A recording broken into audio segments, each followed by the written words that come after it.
Baik, sekarang 89.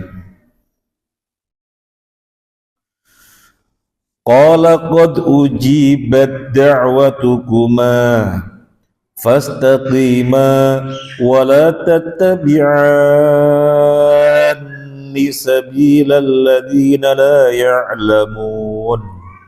Ya Allah berfirman, sungguh telah diperkenankan permohonan kamu berdua. Sebab itu tetaplah kamu berdua pada jalan yang lurus. Dan jangan sekali-kali kamu mengikuti jalan orang yang tidak mengetahui. Barakallahu fiik. Kita terjemah lafznya dulu. Bapak Ibu bisa ngikutin. Qala berkata, qad ujibat, telah diijabai, telah dijawab, maksudnya telah diijabai, telah diterima. Da'watukuma, doa kalian berdua. Fastaqima, maka luruslah, tegak luruslah. Wala tattabi'ani, janganlah kalian berdua, janganlah sekali-kali kalian berdua mengikuti sabilal ladzina la ya'lamun, jalannya orang-orang yang tidak mengetahui. Kita bacakan dari tafsir As-Sa'di. Qala Allah Ta'ala, qad ujibat da'watukuma, telah diijabai dakwah atau doa kalian berdua. Coba kita lihat ayat 88, yang berdoa siapa? Ayat 88 sebelumnya, yang berdoa siapa? Nabi Musa. Wa qala Musa, ayat 88 yang tadi kita bahas. Yang berdoa Nabi Musa. Wa qala Musa, Nabi Musa berkata, Rabbana innaka ataita fir'auna wa mal'ahu zinatan wa amwalan fil hayatid dunya, dan seterusnya. Yang berdoa Nabi Musa. Sekarang kita lihat 89-nya. Allah berfirman, telah diijabai doa kalian berdua. Gimana maksudnya ini? Wong yang berdoa Nabi Musa, tetapi Allah berfirman doa kalian berdua telah diijabai. Kata Syekh As-Sa'di, hadza dalilun ala anna Musa kana yad'u wa Harunu yu'amminu ala du'aihi. Ini menunjukkan yang berdoa Nabi Musa, tapi Nabi Harun yang di sampingnya mengamininya. Wa anna alladhi yu'amminu yakunu syarikan lidda'i fi dzalika du'a. Dan orang yang mengamini itu berserikat di dalam doanya orang yang berdoa. Meskipun yang berdoa satu orang, tetapi karena yang di samping mengamininya, maka sama saja doa ini dipanjatkan oleh dua orang sama persis. Karena yang satu mengamininya. Doanya Nabi Musa tadi apa? Rabbana innaka ataita fir'auna wa malahu zinatan wa amwalan fil hayatid dunya. Rabbana tumis ala amwalihim washdud ala qulubihim. Amin. Dan seterusnya. Amin. Amin. Hukum orang yang mengamini sama dengan orang yang berdoa. Wa annalladzi yu'minu yakunu syarikan lidda'i fi dzalika du'a. Orang yang mengamini berserikat di dalam doa itu sebagaimana orang yang memanjatkannya. Maka Allah berpesan, fastaqim ala dinikuma. Karena Allah sudah menyatakan telah diijabai, maka tegak luruslah kalian berdua. Jangan sekali-kali mengikuti jalannya orang yang tidak berjalan dengan ilmu. Jadi Allah Azza wa Jalla memerintahkan jangan sekali-kali menoleh kepada orang yang tidak mengetahui. Artinya orang yang keputusannya tidak dengan ilmu. Kalau tidak dengan ilmu, dengan apa? Dengan hawa. Kalau tidak ada ilmu, dengan hawa, dengan nafsu. Jangan. Jadi untuk menyampaikan ini, Allah terlebih dahulu menyampaikan doa kalian berdua telah diijabai. Maka mantap ketika kemudian Allah mengatakan tegak lurus, jangan toleh kanan kiri, orang-orang yang melemahkannya, orang-orang yang menjadikannya down, bahasa kita begitu. Jangan, tegak lurus terus apa yang telah diperbuat selama ini. Para jamaah rahimakumullah, kita lebarkan pembahasan tentang doa.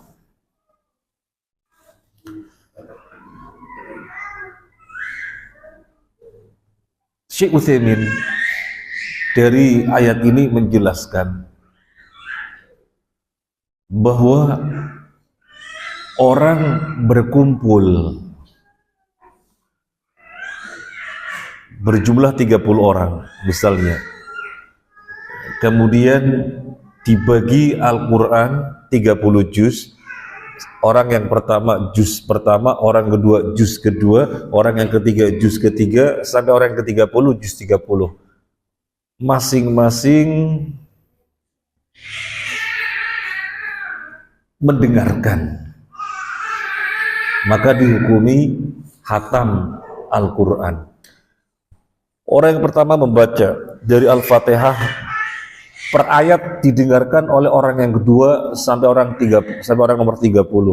Kemudian membaca Al-Baqarah mulai alif lam mim dzalikal kitabul la raiba fih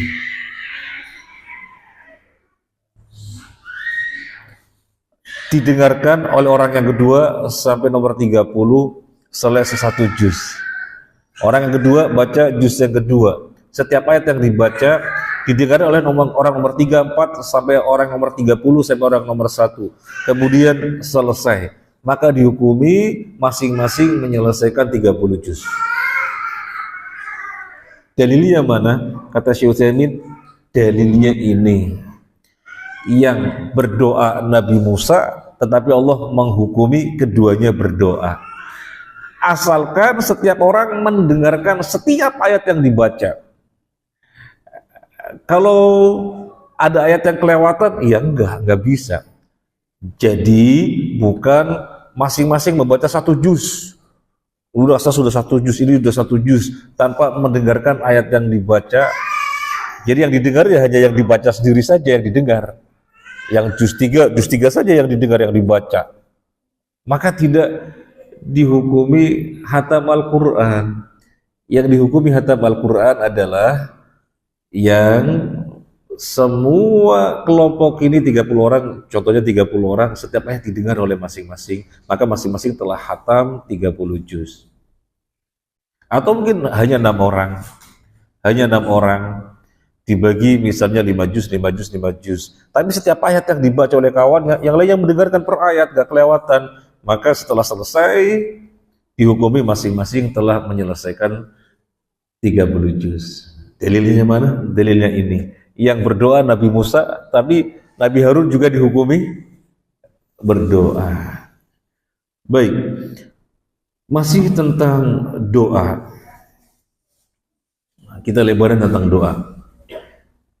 Faqad qala Syekh Al-Albani fi silsilah ad-dha'ifah, innahu lam yathbut 'ani Nabi sallallahu alaihi wasallam annahu kana yarfa'u yadayhi ba'da shalah idza da'a.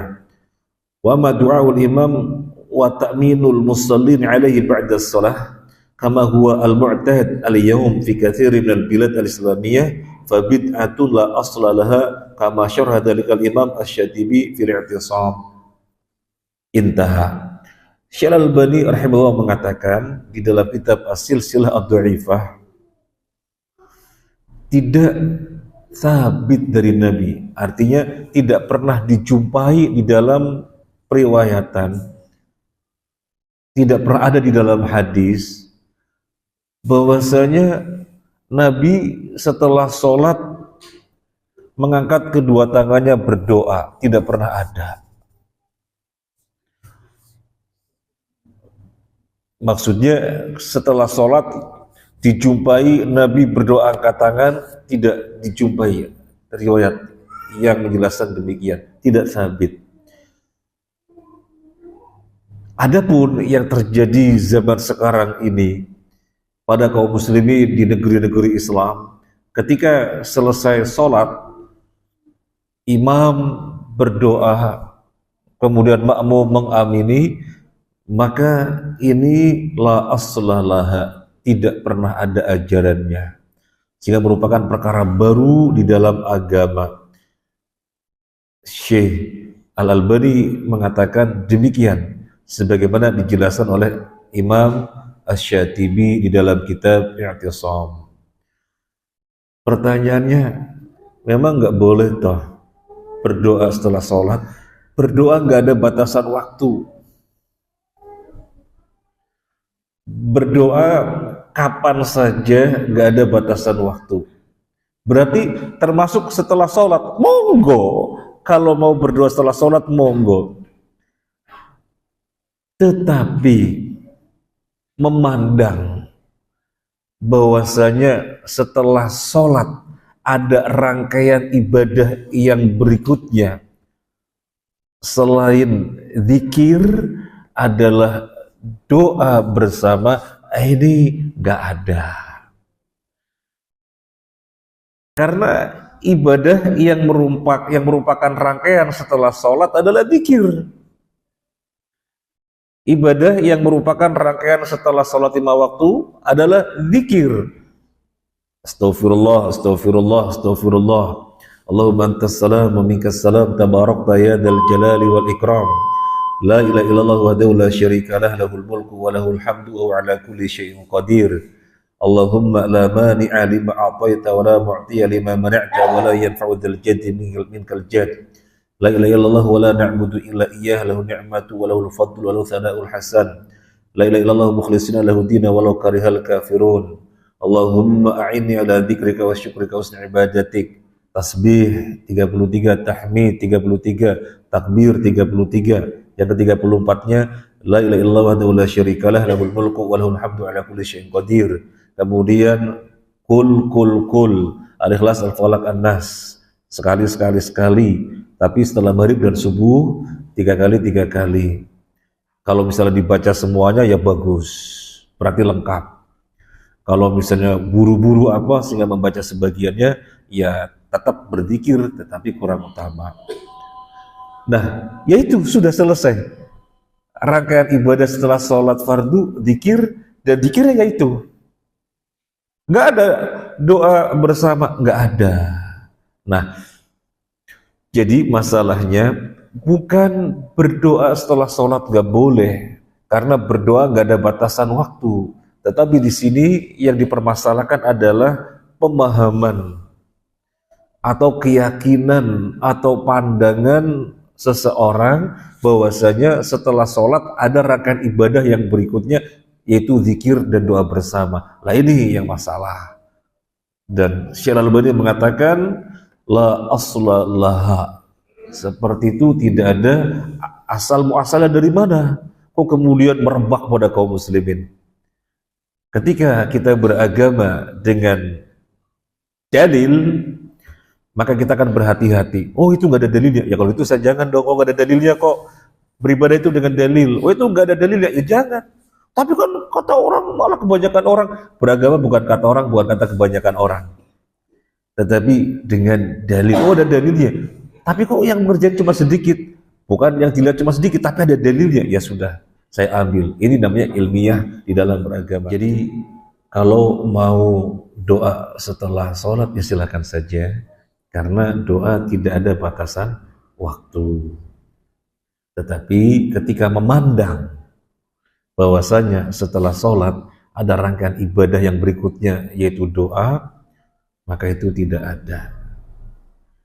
Baik secara sendiri atau bersama-sama, ketika memandang rangkaian ibadah setelah sholat adalah berdoa, tidak ada. Yang ada adalah zikir, sebagaimana tadi sudah kita sampaikan. Kalau mau berdoa ya silakan saja, karena memang doa memang nggak ada batasan waktu. Tapi jangan dikomandoi dan yang lainnya mengamini, jangan sendiri berdoa. Tetapi para jamaah, kalau dibanding-banding mana yang lebih utama, berdoa di dalam sholat apa berdoa setelah sholat? Jawabannya tentu berdoa di dalam sholat. Karena berdoa di dalam sholat dijelaskan keutamaannya. Nabi SAW bersabda yang maknanya bahwasanya sedekat-dekatnya seorang hamba dengan Tuhannya adalah ketika sujud. Maka gunakanlah kesempatan untuk berdoa. Ini di dalam sujud. Jadi setelah membaca Subhana Rabbiyal A'la atau Subhana Rabbiyal A'la wa bihamdi atau Subuhun Qudusun Rabbul Malaikati Warruh atau Subhanadil Jabarut wal Malakut wal Kibriya wal Azumah, apa yang dibaca ini kan variasinya. Mau membaca berapa kali ya terserah. Yang penting gerakan itu proporsional. Kalau berdirinya lama, rukunya dilamakan, i'tidalnya dilamakan, sujudnya dilamakan. Membaca berapa kali terserah. Setelah itu berdoa dalam sujud. Tempat yang mustajab. Satunya lagi kapan? Sebelum salam. Jadi setelah membaca tasyahud selesai, innaka hamidum majid, kan sudah selesai itu bacaan tasyahudnya, innaka hamidum majid, maka kita diperintahkan berdoa. Ini tempat yang diperintahkan secara khusus untuk berdoa. Dahulukan memohon perlindungan dari 4 atau 5 perkara.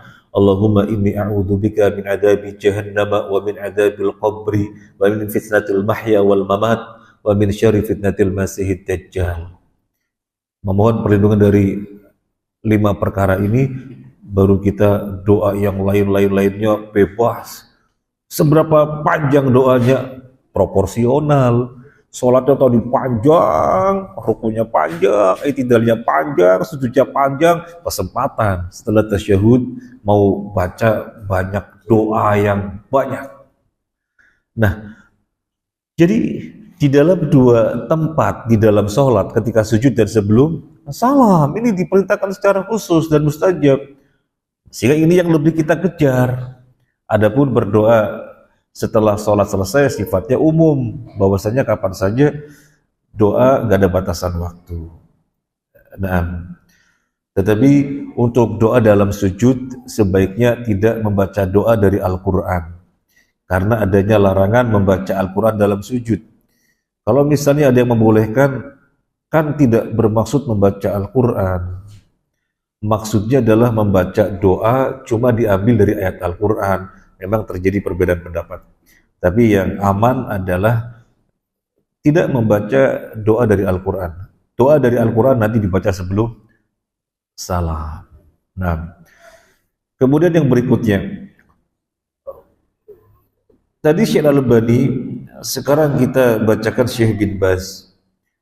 Wa amma raf'ul ma'mum yadayhi faqad su'ila anhu asy-Syekh Ibnu Baz rahimahullah faqila lahu ma hukmu raf'il yadayn lil ma'mumin lit ta'min ala du'ail imam fi khutbatil jumu'ah wa ma hukmu raf'is sauti bi qawli amin fa ajaba la yushra'u raf'ul yadayn fi khutbatil jumu'ah la lil imam wa la lil ma'mumin ya anna Rasul sallallahu alaihi wasallam lam yaf'al dzalika wa la khulafa'uhu ar-rasyidun lakin law istasqa fi khutbatil jumu'ah syuri'a lahu wa lil ma'mumin raf'ul yadayn ya Nabi sallallahu alaihi wasallam lamma istasqa fi khutbatil jumu'ah rafa'a yadayhi wa rafa'a an-nasu aydihim wa qad qala Allah subhanahu laqad kana lakum fi rasulillahi uswatun hasanah.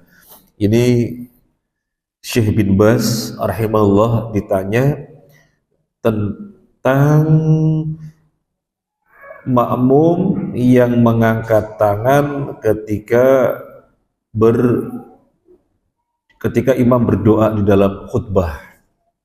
Jadi imam ketika khutbah berdoa ngangkat tangan, maka Syekh bin Baz enggak ada.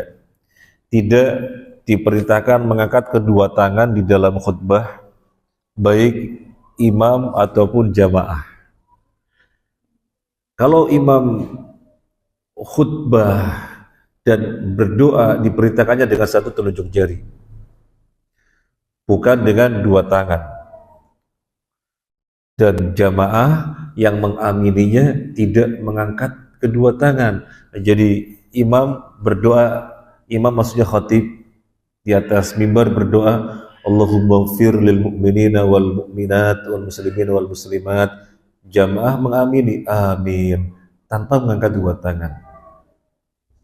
Rabbana hab lana min azwajina wa dhurriyyatina qurrata a'yun waj'alna lil muttaqina imama. Amin. Tanpa mengangkat kedua tangan. Imam tidak mengangkat dua tangan, makmum juga tidak. Imam diperintahkan satu jari. Tapi kalau lagi momen khutbah Jumu'ah, terus khotibnya memohon hujan, maka diperintahkan mengangkat kedua tangan. Lagi khutbah, imam lagi khutbah, dan yang dimohon adalah turunnya hujan, maka angkat dua tangan. Jamaah pun mengangkat kedua tangan. Jadi khusus ketika permohonannya turunnya hujan. Dan ini sebagaimana yang Nabi lakukan dan para sahabat melakukannya. Nabi lagi khutbah Jumat, ada orang datang, ya Rasulullah, tanah-tanah pada retak, jembatan terputus, pohon-pohon mati, sekian lama paceklik, kelaparan, kehausan, berdoalah kepada Allah memohon hujan. Maka Nabi langsung mengangkat kedua tangan, berdoa mohon hujan. Para sahabat juga mengangkat kedua tangan. Jadi mengangkat kedua tangan adalah ketika yang diminta hujan. Imam dan makmum, khotib dan makmum sama-sama mengangkat kedua tangan. Kalau tidak, maka imam tidak angkat dua tangan, juga makmum juga tidak. Imam satu jari, makmum tidak angkat tangan. Jadi kalau misalnya masih dijumpai di sebagian masjid, khotib berdoa, kemudian makmum mengamnya dengan mengangkat tangan, ini tidak sesuai. Ini tidak sesuai.